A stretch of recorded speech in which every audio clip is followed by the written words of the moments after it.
Hello artists, today we're going to keep working on our figurative sculptures. We started by using the aluminum foil to build our sculptures of a time we moved really fast.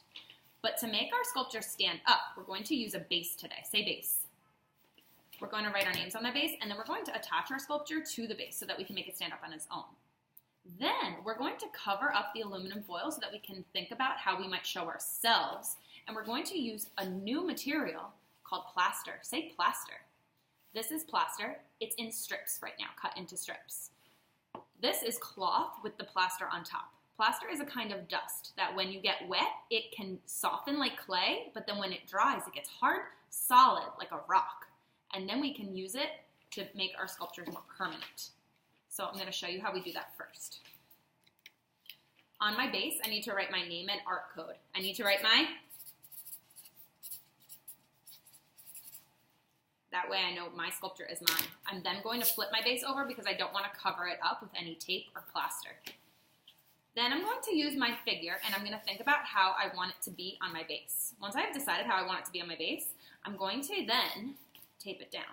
But I need to use the tape that's at my table, and I have to think of how I'm going to make it stay. If I just tape it like this and like this, let's see if it's going to stand up. Pretty good, but if I do my earthquake shake, it's not standing up that great. So what I want to do is I want to create little tabs. So I can take the pieces of tape, and I can even make them smaller if I need to. And I can go to the edge of my aluminum foil and rub it. So that way I don't even see any space between the plaster, any space between the aluminum foil and the tape. I'm going to take another tab, rub it all the way so all the parts are touching. And I'm going to keep doing that until all of the sides are like roots to a tree all around the parts of my base where the aluminum foil touches the base. Rub. All of the sides. No space between. My roots have to stay strong for the bottom of my sculpture. I might even want to get inside here, and I can make the tape a little smaller if I need to by ripping it. Rub.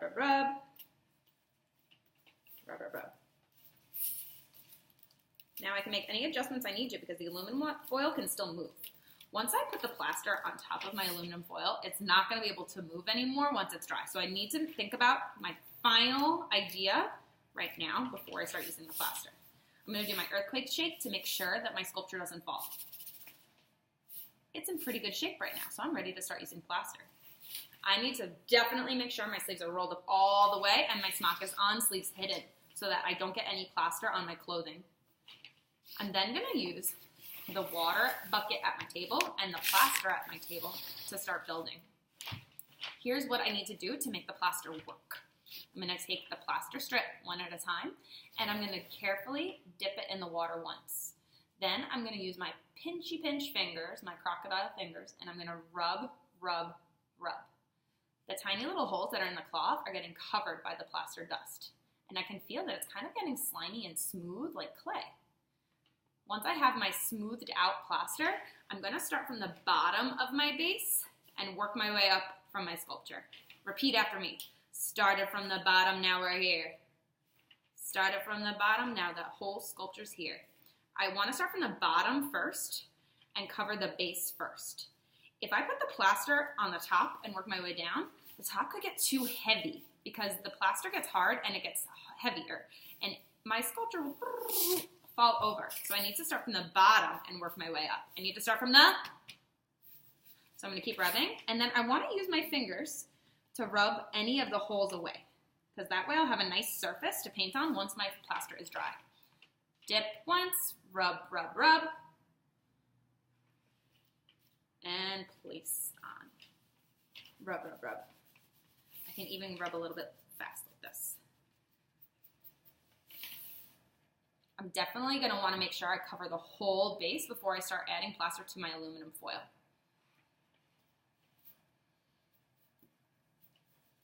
Rub. So that I don't even see the cardboard, I can take a little bit of the edge of the plaster and rub it over the edge. And I can rub. See how I only went a little bit over the edge? That way, no one will even be able to tell that it's cardboard underneath. We're changing it into a final sculpture. So now we're going to pretend like the whole base has plaster. I'm going to take another strip and I'm going to show you how we're going to start adding it to our aluminum foil. Dip in the water, rub, rub, rub.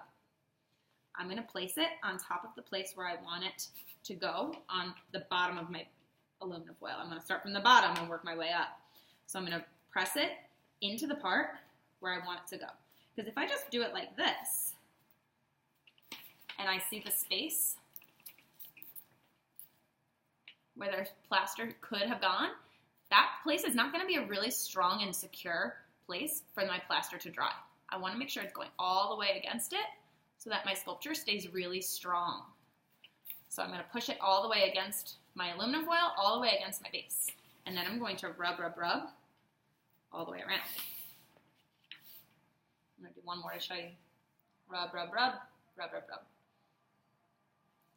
And I might even want to start rubbing it around like a cast, because plaster is the same kind of material that when you break your arm or your leg and you need to get a hard, rock solid cast, this is the same kind of material that doctors use to make your cast stay in place. So think of how hard that is. You want to make sure that you're pressing and rubbing it in place so that it can stay secure and get dry and be ready to paint on top of.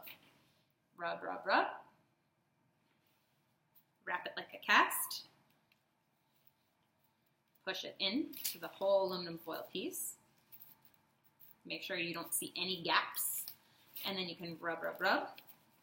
And if you see a little bit of holes, that's okay, because we're going to do 2 whole layers of plaster on our whole sculpture to make sure it's really, really strong and ready to paint. Now it's your turn. How will you show your sculpture of how you move really fast on your base and then use plaster?